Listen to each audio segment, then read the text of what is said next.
What's that the lose yourself? And Jason was saying it's really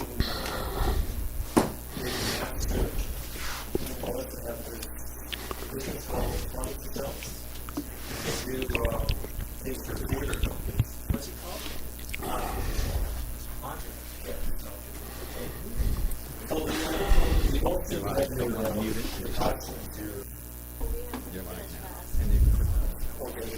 Test, test, test. Yeah, we need a volunteer. Who's a volunteer? There we go. This guy here. This guy here. So yeah, it was Ron. Ron was at the show too, right? Ron and you and Ron. Rick. Okay, yeah. Sorry, I didn't quite get Rick's name, but yeah, they were very nice guys. You know, we've always kind of wanted to join the club, but I mean, how do you get in here? You guys are scary. Look at you. So they were very welcoming. So yeah. Oh jeez. I actually saved my membership already. I bought this router bit. You know, I thought I'm going to use one of the projects is some woodworking for our house. We just bought our first house. It's from the 40s. Original owners, who I guess they were executives at General Motors, and I think she has Alzheimer's. So my grandma has that, so I understand it. So she had to move out. She couldn't take care of the house anymore. So we're sort of taking it over, and I think we're just going to bring it back to life and do some cool things in there. So Tom said I should return this because I don't need it for the project that I'm going to be doing. So thank you, Tom, for saving me $100. So we, like Tom said, we do a lot of things for theater. We work with a lot of youth to help them to break the cycle of crime. It's something that my wife Melissa and I, stand up, Melissa. We volunteer for. It's not our job or anything like that, but we've helped hundreds of youth in the Toronto area who maybe did breaking and entering or some kind of a crime, and they just needed better direction, a better role model in life. So they have to come to us, and they did some community hours because of the courts. And they made a lot of stuff like this. We showed them this kind of stuff. Some of the kids that are coming are from the community and are not, kids who are involved in crime. So it's kids mentoring kids, and Melissa and I are people in between. So you taught them how to make masks? Well, we taught them how to make masks, and this for the break-ins. Yeah, exactly, for the break-ins. But no, we actually had we built a lot of stuff. We don't just do the masks. We've done set design for theater, for a number of things. So I mean, some pretty elaborate things. Usually scary stuff. And we teach the kids, construction and building things. It's all very custom built. When you're building things for theater, and I'm telling you, there's like 1,000 screws that go into one piece, so they do not want it falling apart. So when I had this one kid who did breaking and entering, and he had to do 70 hours with us, and he had a real chip on his shoulder. And I said, well, why are you here then, right? And he says, arts is not for me. I'm going to be a businessman. I said, well, this isn't really just an arts program. I mean, you're going to learn a lot more than just communication skills, working with people. So he's sitting there, and I said, look, if you don't do the work, you're not going to get your hours.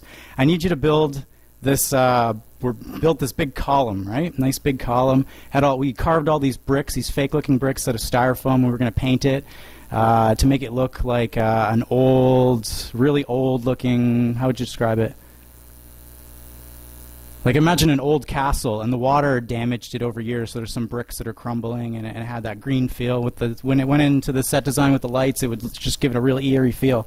So I said, I need you to build one. Here's the diagram that we drew out, the plans. He looks at it, he starts building it, and he says, I think if we put a couple more of these braces in, it would make it a lot stronger. I said, great, go ahead, do it, right? I'll give you 4 or 5 guys that can help you. This kid, 16 years old, did breaking and entering. It's all he knew how to do. He put together this thing, and he says, I'm done. Can I sit down now? I said, I need you to build 8 more. Right? So he said, oh, geez. I said, once you're done, though, you can sit down. Because, I mean, some people don't like to work by the hour. They like to work by the contract, right? Because they work faster, more productive. Maybe they have those skills. So he used the kids productively and made 4 columns, 2 pieces. It went together in 2 pieces because all this stuff has to pack away. It's all mobile in some cases. And he said to me, he's like, you know what? I really like doing this stuff. I think I might consider engineering. So he actually is going to university now for engineering. So yeah, and he called Melissa and I for his first job reference. So it was great. So that's that's kind of how we got into it, and we started doing set design, and then we'd have regular kids that came, and they started like just wanting more and more and more. So there is actually a program in Toronto called Complexions, and there's one on the West Coast of Canada, and it costs about $20,000 for 1 year to go through a course to learn how to do stuff like this. And a lot of these people end up in the movie industry, making, changing the face of somebody, or maybe making sets or something like that. They learn these techniques, these high-level techniques that are industry secrets, but thanks to YouTube, they're not so industry secret anymore.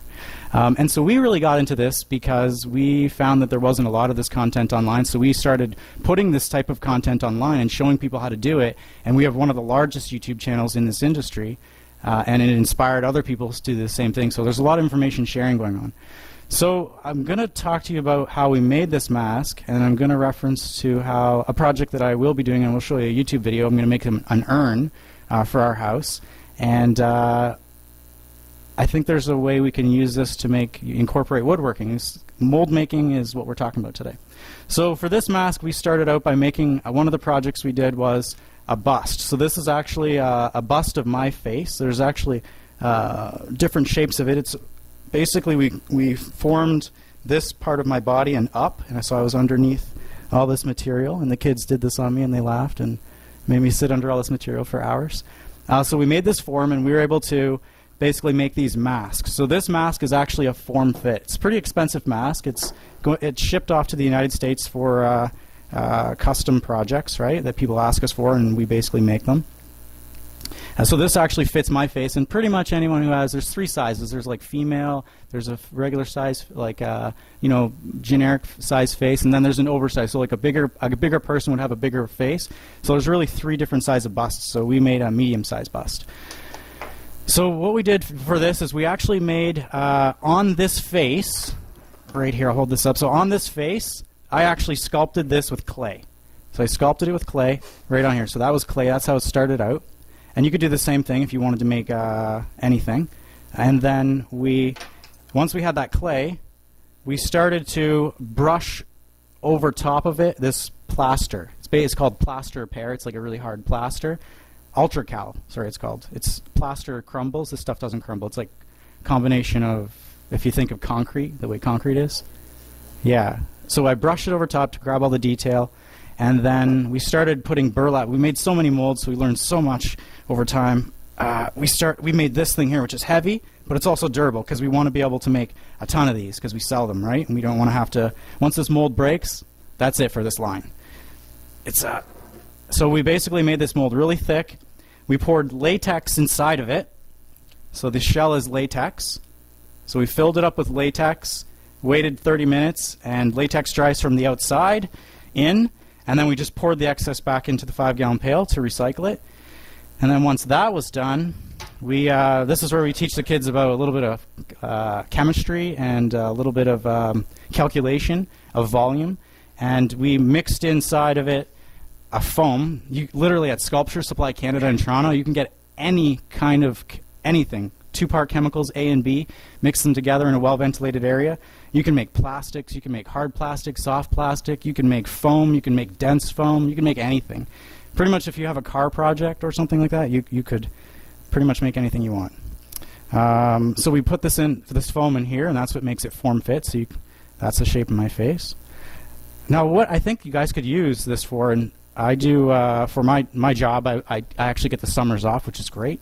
So I do sales for a landscaping company, and sometimes we do custom work like fences.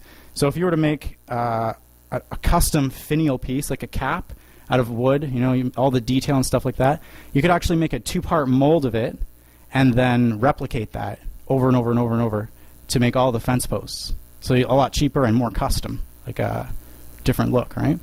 Can we put up a YouTube video I put up there? So this is kind of like a basic urn. I'm going to do something like this for our house in the front, but I'm going to make it a little bit more complicated, but this is just I'll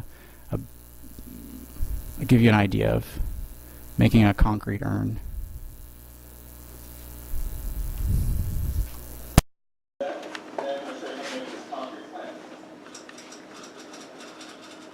Here's what you need to get started. An old cabinet made from melamine or laminate, 2 bags of Quikrete 5000, rigid foam insulation, spigot, a piece of threaded brass pipe, some heavy-duty casters, and some scrap plywood. Cut the foam to fit inside the cabinet. You can use a circular saw or a knife. There should be about 2 inches of space between the foam and the cabinet walls. Use construction adhesive to glue the foam together. Measure the distance from the foam to the top of the cabinet to mark the place where you need to drill the hole for the pipe. Cut back the foam to make room for the pipe.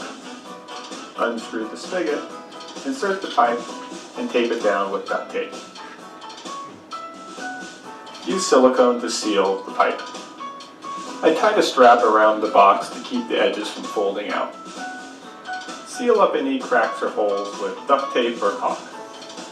Mark a line about 2.5 inches above the top of the foam, and start mixing the concrete. Fill the cabinet with concrete up to the line.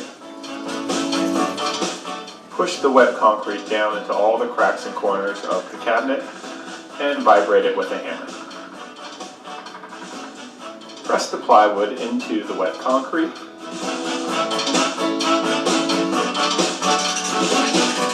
I see what you mean by working fast.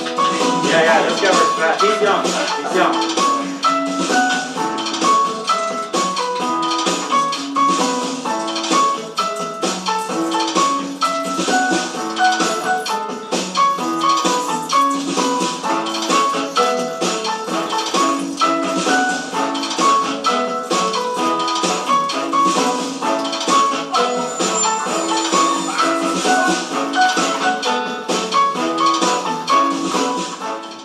Screw on the spigot and seal it with some caulk.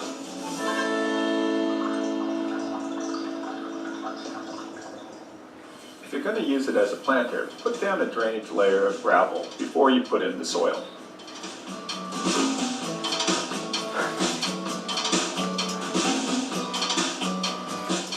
And if plants aren't your thing, you can always just fill it full of ice in the ear. Thanks for watching, and if you have any questions, just hit me up on Twitter. But that's just, I know that's a little off topic, but Tom asked me to present on that. But I'm going to be making some like more decorative style urns, and I won't make it like how they did there. But that's the basic way of how you can make an urn. We're going to use and it's going to probably be a two-piece mold that comes apart. But so if anyone has any questions as they're going through, you know, and want to make replicas of something, you want to carve something and make replicas, and maybe it's for your fence, or maybe you. Could be anything. It could be like decorative pieces that you use for your soffits on your roof, right? To vent for your attic. It could be anything, right? Something you see you can't get. Maybe it's too expensive. It could even be those tiles you see on the ceilings in old kitchens. You know, they have 2x2 tiles. Could be something like that. You could mold anything. Does anyone have any questions? You're talking about a tile on the ceiling. I take it that this is a latex substance that you're going to spread over it. Will adhere to it and not just drop its good point? Oh yeah. You'd have to glue it on. Like you could make the tile out of any material. It could be like a really thin plastic. It could be like a. You're referencing a situation where there's a tile already up there in the house and you want to Yeah, you'd glue it on. replace it. Yeah, you'd have to glue it. You can't turn the house upside down. Oh no. I mean, if yeah, you'd have to take one of the tiles and make a cast of it. Yeah. If you you wouldn't be able to just put it up there unless you sculpted it, right? You had someone sculpt it. And good. Any other questions? Yes, sir. Foam rubber? Yeah, foam rubber. Do we use foam rubber at all? No, nothing like that. This is like a latex rubber. No, not foam rubber. You know, I'll pass it around. The latex is soft. It can be as soft as you want to make it. Like if you make it really thin, it's softer. If it's really thick, it's really hard to bend. You have to use a special glue to work. Actually, latex is its own glue. So if you want to glue it to clothing, you stick. We always tell the kids when they come to the workshop, don't wear your good clothes. And some kids will come all dressed up, and I say, oh, those are your work clothes now, because they'll get latex on it, and the latex just doesn't come out. So if you want it depends on what you're gluing it to, really. If you're gluing, yeah, latex sticks to latex, will not come off. Latex also sticks to fabric, won't come off, so that could be its own glue.